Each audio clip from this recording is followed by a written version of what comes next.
but to cleanse us from all our unrighteousness. Sabi ron, kung ihayag lamang natin ang ating mga kasalanan, ang Diyos ay tapat na tayo'y matatawarin sa ating mga kasalanan. Hindi lang natatapos doon. Sabi niya, ako'y tapat na kayo matatawarin at hanggang kanya pa tayong lilinisin. Hindi lang basta kapatawaran, kundi paglilinis mismo ng ating mga sarili. Anong sabi sa Gawa 2:38, magsisi kayo at magpabautismo ang bawat isa sa inyo sa pangalan ni Jesucristo sa ipangalan kapag mapatawad ng inyong mga kasalanan at tanggapin ninyo ang kaloob ng Espiritu Santo. Nakita naman natin ang Holy Spirit, no? At ang mga baptisin. Pero bago mangyari yan, ano sabi? Magsisi. Pag sinabi magsisi, ito yung isusuko mo lahat. Yung salitang confess, di ba? Di ba, dyan yung confess, ang ibig sabihin talaga, i-exhaust mo lahat kung anong meron ka sa iyong salubin. Okay? Pag nagsisi ang isang tao, talagang feel sorry siya. Isa nga may nagsisisi na talagang umiiyak kasi hindi niya matanggap na nagawa niya yun. Kasi meron mga pagsisisi na hanggang ulo lang. Pero after ka sabihin yun, wala na, parang wala lang. Ang tunay na pagsisisi ay ibibigay mo lahat sa ating Panginoon. Tatanggapin niya yun, mga kaibigan. Gaano man kabigat, gaano man kalaki, kaliit ang ating kasalanan, pag ibinigay natin yan sa Diyos, tatanggapin niya yan. Kung ang kasalanan natin ay kasing laki ng CAA Church, ang biyaya ng Diyos para siya magpatawad ay kasing laki ng Las Piñas. Kung ang kasalanan natin ay kasing laki ng Las Piñas, ang biyaya ng Diyos ay kasing laki ng Pilipinas. Eh paano kung kasalanan ay kasing laki ng Pilipinas? Ang biyaya ng Diyos para tayo magpatawad ay mas malawak pa po sa buong universe. Ibig sabihin, mas higit ang biyaya ng Diyos kaysa mga kasalanan gawa ng tao. Hindi ng tayo ng tao sa Kanya at magsisi, mga kaibigan. Isang paraan bago tayo po mabautismo. Isuko natin lahat sa Panginoon. Ano man yan, mga kaibigan? Mga darling sins o yung mga sweetheart sins natin na hindi natin isuko sapagkat gustong-gusto ng ating sarili, isuko natin yan, mga kapatid. Kung hindi natin kaya, tutulungan tayo naman ng Espiritu. Sabi nga, I can do all things through Christ who strengthens me. Siya nagpapalakas sa akin para hindi ko magagawa. Si Kristo ang gagawa sa akin. Sapagkat alam niya, mahina tayo. Tutulungan niya tayo, mga kapatid. So, unang hakbang na dapat natin gawin, mga kaibigan, tayo po ay magsisi. Handa ba kayo magsisi sa inyong mga kasalanan, mga kaibigan?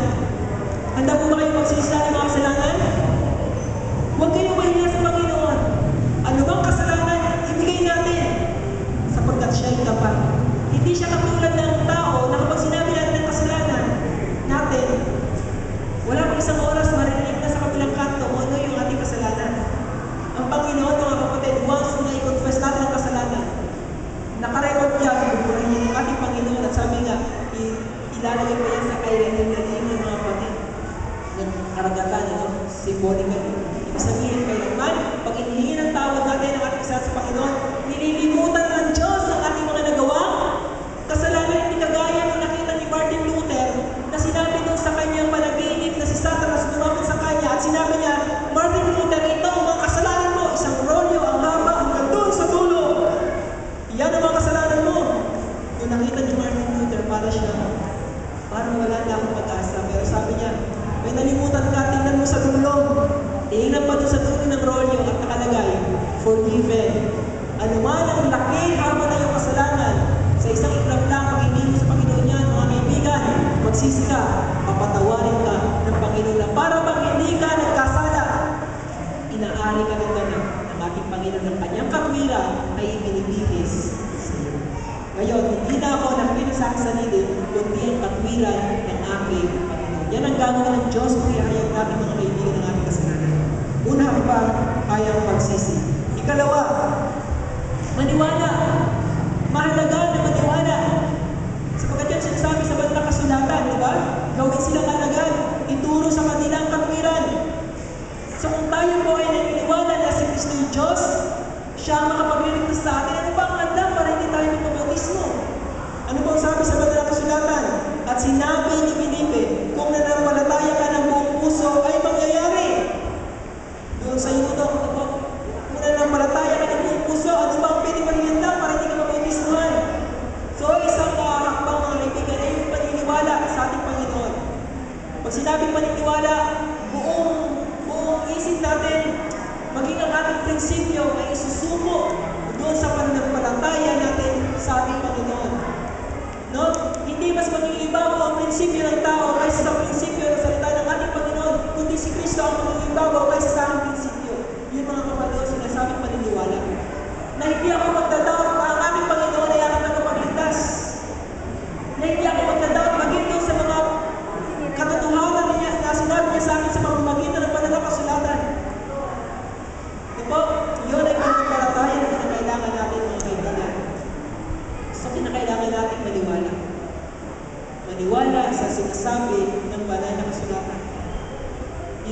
pag-aaralan natin sa loob ng 2 linggo. At kung pag-aaralan niyo pang banal na kasulatan, mas marami pa kayong matutuwa sa mga katotohanan na hindi ko nabanggit. Kung gagawin natin isang buwan, matatapos natin. Pero mas maganda mga kaibigan kung tayo sa ating sarili ay magsasalisik ng salita ng ating Panginoon. At tutulungan tayo ng banal na Espiritu. Diba? Ang banal na Espiritu ang siya nagpapaunawa ng salita ng Diyos sa atin. At kung naniniwala kayo sa Kanya mga kaibigan, ano pang handang para hindi mabautismuhan ang bawat isa sa atin? Ikatlong hakbang, matuto. Ano pong sabi ng banal na kasulatan? Yang na nagsitanggap sa Kanyang salita ay nakabautismuhan at nangaparagdan sa kanila ng araw na yaon ang may 3,000 kaluluwa. So kinakailangan kapag tayo maniwala, makita sa atin kung ano yung ating pinaniniwalaan. Hilingin natin sa Panginoon, mga kaibigan, na yung mga katotohanan na ating pinaniniwalaan at tinanggap ay makikita po sa buhay ng bawat isa sa atin. Sapagkat ito'y bahagi na tinatawag na learning, yung pagkatuto natin sa katwiran ng ating Panginoon. So ito mga kapatid, kung ating isasama rin yung tatlo kanina. Pagsisi, isang tunay na pagkalungkot sa kasalanan. Okay? Maniwala, pagtanggap kay Jesus bilang tagapagligtas at Panginoon. Matuto, mga turo sa mga mahalaga sa pananampalataya ng Biblia. Mga turo sa mga mahalaga sa pananampalataya sa Biblia. Yung mga kaibigan, kung ating isasama rin, isama ang tatlo na sa nabanggit ko kanina. So magsisi, isang tunay na kalungkutan sa kasalanan ay sinasabi ng Panginoon sa Matthew chapter 5, blessed are those who mourn, for they shall be comforted. Hindi ito yung nalulungkot kapag tayo ay napalo o nalugi. Yung mourning dito mga kapatid ay yung pagkalungkot sa ating mga kasalanan. Ang iba kasing tao, pag gumawa ng kasalanan, tuwa. Ang tao na gumawa ng kasalanan at feel sorry sa kanyang sarili, siya ay tutulungan ng Panginoon. You will be comforted by God, mga kapatid ko. No? Sapagkat yun sinasabi sa banal na kasulatan.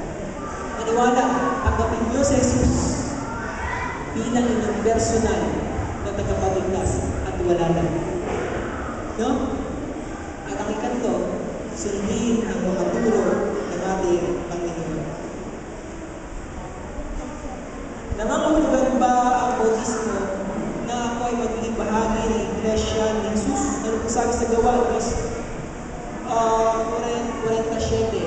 at ininagdad sa kanila ng Panginoon araw-araw yung mga liligtas.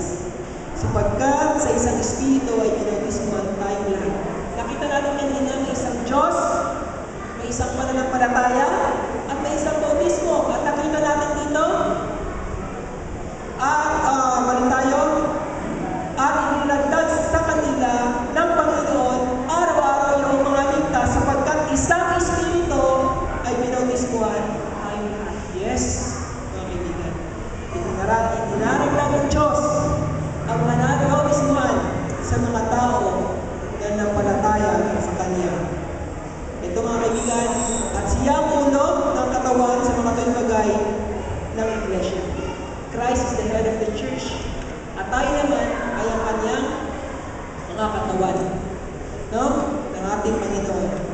So sa Matthew 28:19-20, dahil dito, magsiyaon nga kayo at gawin ninyong mga alagad ng lahat ng mga bansa na sila inyong bautismuhan sa pangalan ng Ama at ng Anak at ng Espiritu Santo na ituro ninyo sa kanila na kanilang ganapin ang lahat ng mga bagay na itinus ko sa inyo na narito ako'y sumasa inyo palagi hanggang sa katapusan ng sanlibutan. May pangako ang Diyos, mga kaibigan. No? Na sa atin bilang tao na magiging bahagi ng gawain ito na may pangalan natin si Jesus at maging saksi sa ibang tao sa pamamagitan ng ating buhay kapag tinanggap natin siya. Sabi ng Panginoon dito, ako isa sa inyo hanggang sa katapusan ng sanlibutan. Kita niyo mga kapatid, dito pa rin ipinapakita ng Diyos. Sabi niya, anak, tinanggap mo ko, hindi kita iiwanan. Patid natin na sa pagtanggap natin, maraming mga pagsubok mga kaibigan. Alalahanin niyo yan. Sapagkat sa oras na tinanggap natin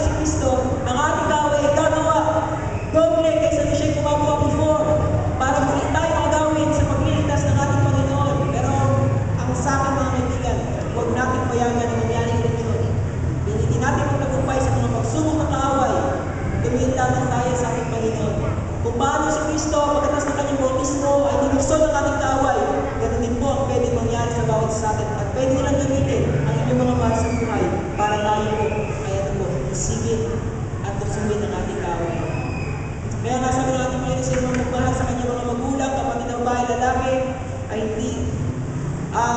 hindi karapat-dapat sa akin. Sapagkat sabi ng Panginoon, kung tatanggapin mo siya, mga kaibigan, dapat siya ang unang mamahalin sa iyo. Okay? Kung ano man ang pwede maging handang, mga kaibigan, sa ating pagtanda, isuno natin ang sa ating Panginoon. Sapagkat siya po ang bahala sa atin. No? Siya po ang bahala, mga kaibigan, sa atin. Kaya po ngayon, mga kaibigan, ayon na dito sa ating pag-aaral sa ikalawang pagpanito, na isa sa mga huling sinyales ay ang ipangaral ang Ebanghelyo ng ating Panginoon at siya'y darating at ang katapusan naman ay darating. Kung bakit maraming tao ngayon, mga kaibigan, kabilang ninyong mga lingkod na narito ay pinangaral ng Ebanghelyo sapagkat kami nagniwala na ang Diyos ay malapit at dumating. Kumakatok na nga siya sa mga pintuan ng ating puso. Kaya ito'y burden sa bawat sa amin na may pangaral ng Ebanghelyo sa sanlibutan ito. Sapagkat kung hindi namin mapangaral, sino ang magiging instrumento? Paano may babahagi ang pag-ibig ng Panginoon? Paano may babahagi ang kaligtasan? At yun ay magiging responsibility namin, magiging accountable kami kung hindi namin kayo mapapabutan ng magandang babalita na ayon po sa mga banal na kasulatan. Narito, na ipinangaral ng mga tao ang Ebanghelyo. Marami pong nagsisikanggap sa pamamagitan ng tinatawag na bautismo. Inandang po ito sa mga larawan na nangyari po sa ibang bansa, tulad ng Brazil, tulad ng Africa. Ito po yung nangyari sa Brazil, na napakaraming tumanggap. Ito po ang nangyari sa Africa. Marami nakinig sa salita ng ating Panginoon. No, marami nagsisakal ng mga kasalanan. At sila po ay nabautismohan sa isang ilog. At isang helicopter ang kumuha para makita ang dami ng tao na narito. Ang mga tao na tumanggap sa ating Panginoon. No? Ito, yan, hindi ba nakita ko? Dahil, ganyan ka-powerful ang salita ng ating Panginoon. Sa Africa yan. At hindi naman natin batiin ang Africa po ay nangangailangan talaga ng Diyos. Bakit?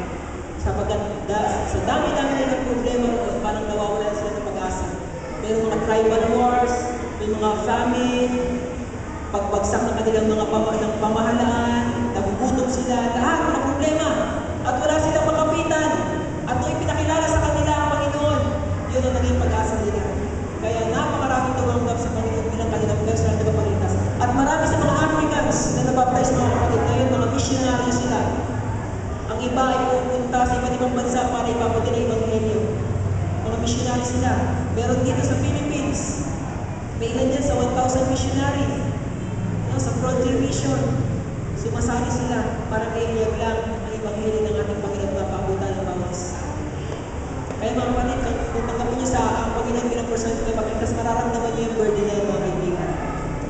Nasa anumang paraan, kahit sa aking buhay man lang, makita ko si Kristo. Makita sa buhay ko si Kristo. Na ang pinamumuhay ko ay hindi na yung sarili ko, kundi yung si Kristo na makikita ng tao, nakita pagbabago, hindi ganyan, dati nakikita ko yan dyan, pero ngayon ito siya, naglalakad. Hindi ka ba nagsasalita, pero yung buhay mo ay nakikita si Kristo. Napakalaki, paraan na yan, parang tao, ayon po, makilala ang ating Panginoon. Okay? So ano pong sabi sa Gawa, chapter 20, verse 16, at ngayon, bakit ka tumitigil? Ito, tanong sa inyo mga kaibigan. Ngayong naunawaan na natin ang katotohanan, ngayong ipinaunawa na sa atin ang kahalaga ng bautismo, ano pa nag-aantay sa atin? Bakit ka tumitigil? Sabi sa atin, pagtindig ka, at ikaw ay magbautismo at hugasan mo ang iyong mga kasalanan at tumawag ka sa kaniyang pangalan. Ano pang nag-aantay sa atin mga kaibigan? May mga excuses pa ba? May mga pwede pa ba mga excuse tayong gawin? Nakita natin kahapon si Haring Agripa at si Governor Felix ng Judea. Lahat sila sinabi kay Pablo, ako'y malapit ko na makumbinsi. Sabi naman ni Felix, bumalik ka, katawagan kita.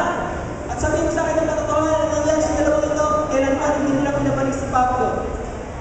At sila'y namamatay na walang pag-asa at hindi kilala ang ating Panginoon. Ang dami nilang excuse mga kaibigan. Pero sana yung mga excuses na ito ay hindi ko maging handa para hindi natin tanggapin ang ating Panginoon.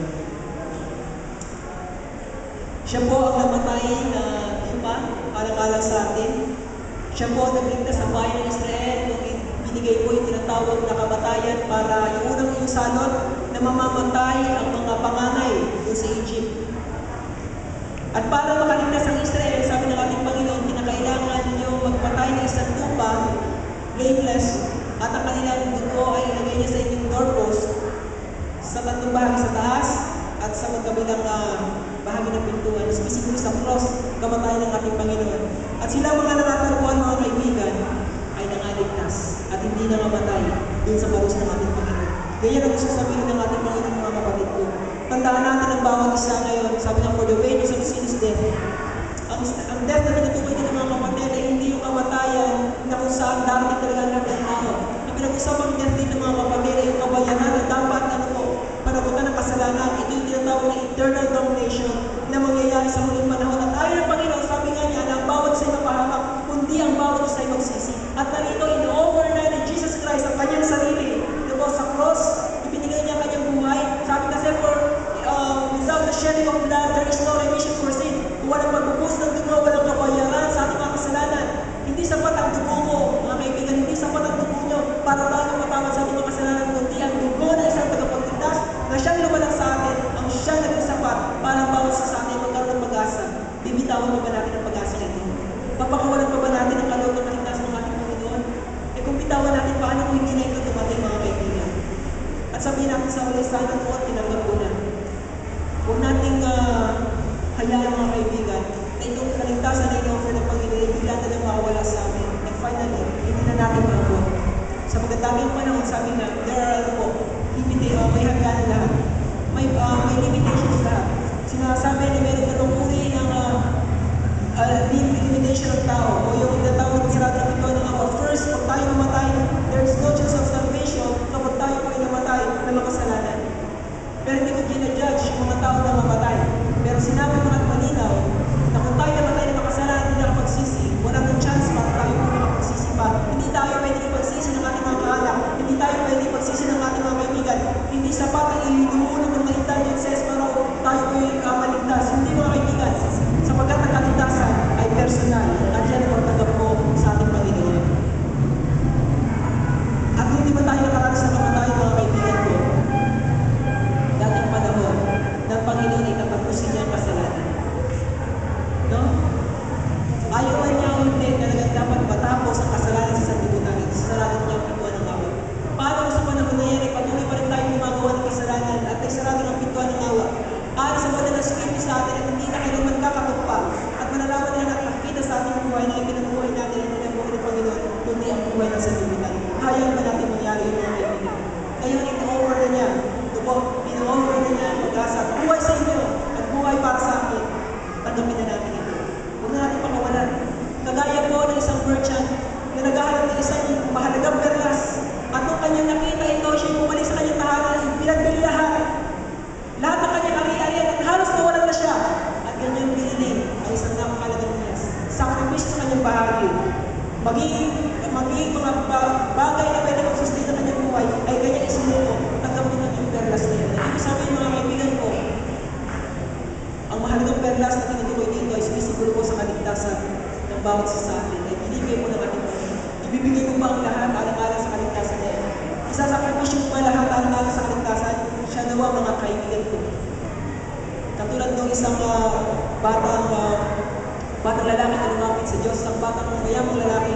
Panginoon, paano po ako magkakaroon ng buhay na walang hanggan? Sabi ng Panginoon, ipagbili mo lahat ng iyong ari-arian at ibigay mo ang iyong mga ari-arian sa mahirap.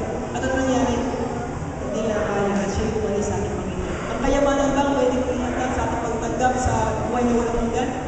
O ang pag-ibig natin sa ating saan mga bagay na meron sa sanlibutan ito, huwag nawa, mga kaibigan. Kundi sana, mas mahalaga ang pag-ibig ng ating Panginoon. There's no fear in love, but love drives out fear. Kung mahal niya Panginoon, wala dapat ikatakot sapagkat tutulungan tayo ng ating Panginoon. Kaya ngayon, mga kaibigan ko, ito po, muli ako po ay kumakatok. Ang Panginoon ay kumakatok sa inyong mga puso. At nagsasabi, anak, tatanggapin mo ba ako? Anak, ito na yung panahon ng iyong kaligtasan. Hindi mo ba bubuksan ang iyong pinto ang puso upang ako'y makatuloy at makasama mo magpakailangan? Upang hindi ka na ang gawa sa iyong sarili, kundi ako na ang gawa para sa iyo.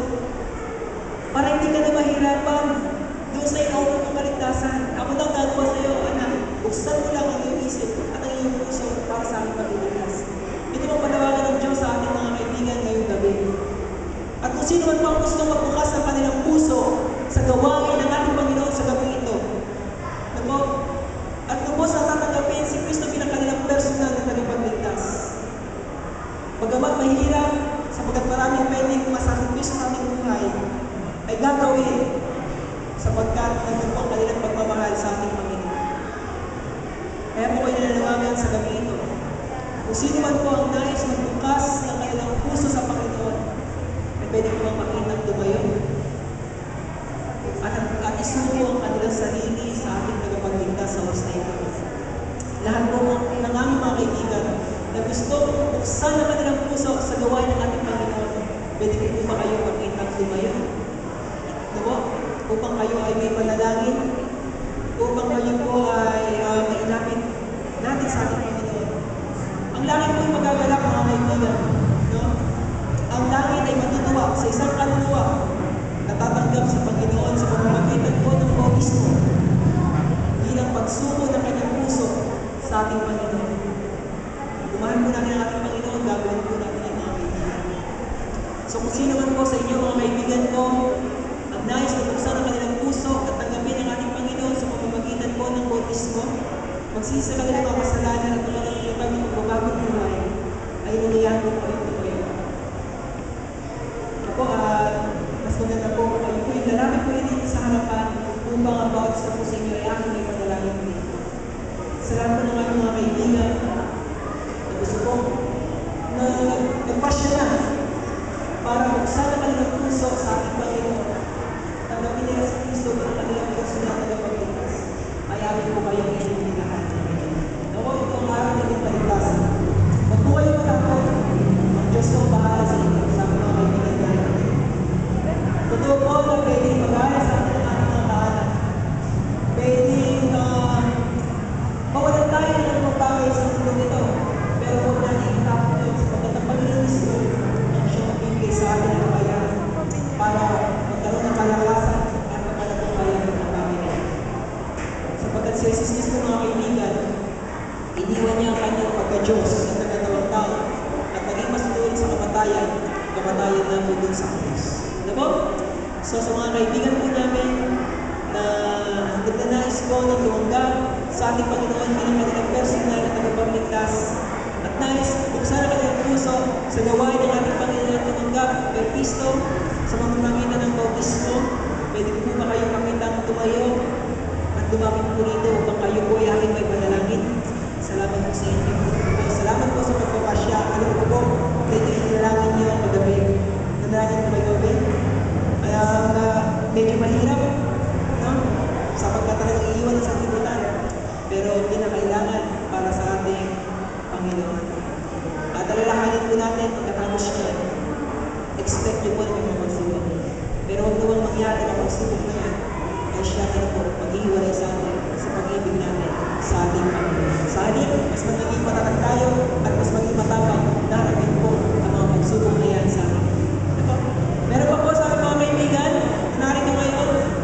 Bago po ako manalangin at ipanalangin itong ating mga kaibigan, meron pa po ba na sa kanilang puso gusto nilang kunin talaga ang kanilang sarili sa ating Panginoon?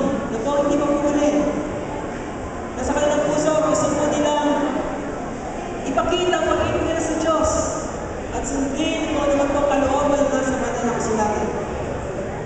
At ipapanalangin ko po kayo ngayon hanggang sa gabi, sa pag-inyong pagtulog, na po hanggang sa kinabukasan. Na kung saan kayo po ay kakasal sa ating Panginoon sa pamamagitan po ng bautismo. Isa pong napakitang karasan ang ikalawang kapakanakan ninyo.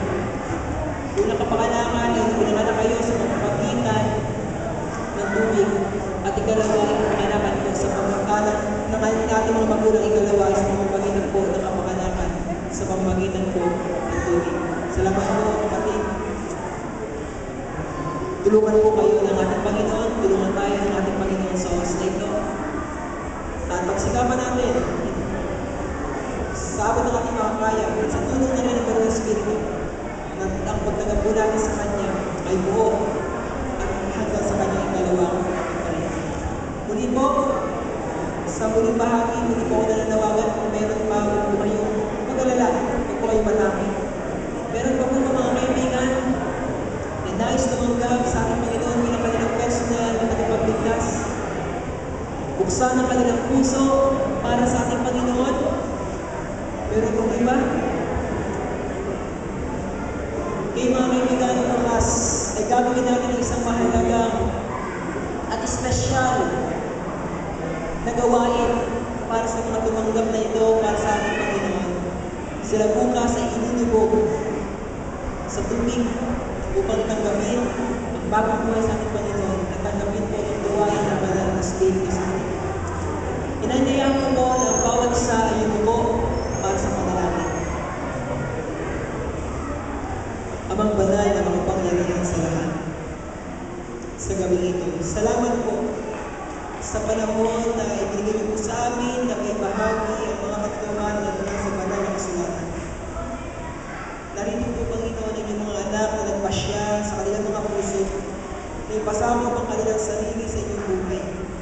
Alam namin, Panginoon, kung gaano kahirap ang kanilang mga desisyon na ginawa sapagkat kapalit nito ay mga sakripisyo o paghihirap o mga pagsubok para sa kanilang buhay. Pero narito sila, Panginoon, nakatayo. Bukas ang puso upang kayo po ay makapanilahan at makapasok upang kayo po gumawa para sa kanilang buhay. Ang aming dalangin sa kanilang pagtanggap, Panginoon, sila inyong pagtubayan. Alam namin na gagawang kaaway ng maraming paraan para sila ilayo sa inyo. Pero alam mo, Panginoon, hindi po kayo papayag. Tulungan niyo po sila na maging matatag at ang kanilang mga isipan ay laging nakatingin lamang po sa Panginoon. Kung paano niyo po napalagupan ng mga pagsubok, kung kayo po ay nasa kalagayang tao, nangangahulugan na ito po kaya rin namin na malalagpasan ang mga pagsubok na ito sapagkat kayo po ay nagpapalakas sa bawat isa sa amin. Panginoon, bukas, gagawin po namin ang isang napakahalagang gawain na kung saan narito kung paano mga Panginoon na nabagustuhan at tinanggap ang gawain na banal na Espiritu narito po ng mga anak. Tatanggapin nila pangalawang kapanganakan sa kanilang buhay at tatanggapin din po ang gawain ng banal na Espiritu. Sa kanilang pagtanggap nito, madaman nila ang inyong presensya ng kanilang mga kasalanan ay siguro kung nailubog sa mga tubig at nailubig upang kapapula mo na may panibagong buhay para po kay Kristo. Sa gabi ito, sa kanilang pagtulog, patuloy na kausapin sila sa kanilang mga puso't isipan ng banal na Espiritu at ipaunawa ang mga katotohanan upang sila po magpatuloy sa kanilang pag-aaral para sa ikatututo at ikatutuin para po sa inyong katwiran hanggang sa kayo po dumating sa isa ikalawa. Salamat po sa pagpapala at pagpapalibay na ibigay niyo po sa amin sa 2 lipunang daan at narito po Panginoon bunga ng inyong pagpapagala. Salamat po at kami inyong sinamahan sa pangalan po ni Jesus. Amen. Okay? Sa mga kaibigan po namin na tumanggap, mamaya po at sa bantalan po tayo may iwan ng hindi naman po masyado pangayag